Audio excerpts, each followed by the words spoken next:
37 to 38, Jesus Christ said, "If anyone thirsts, let him come to me and drink. And he who believes in me, as the scripture has said, out of his heart will flow rivers of living water." This is the only antidote for spiritual drought or spiritual dehydration. So, if you are here today, if you are thirsty for God, Jesus Christ said in John chapter 7, verse 37, 38, "Come and drink."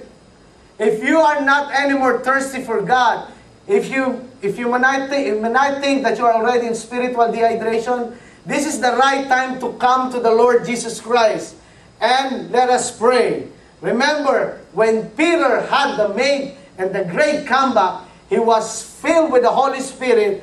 Every time he will go, the Holy Spirit was with him. Signs and wonders were following him every day of his life.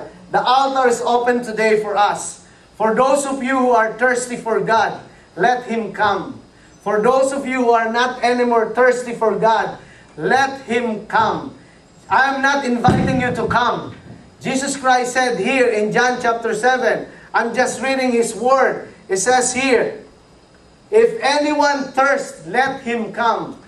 The question here is, are you thirsty for God? Amen. Or are you not anymore thirsty for God? Whether you are thirsty or not thirsty, let Him come to God. As Pastor Andy and I will pray for you, the altar is open here, and we will ask God to give us the infilling of the Holy Spirit that will fill us and empower us every day of our lives. Hallelujah. Praise the Lord. As the praise and worship will minister to us with a song,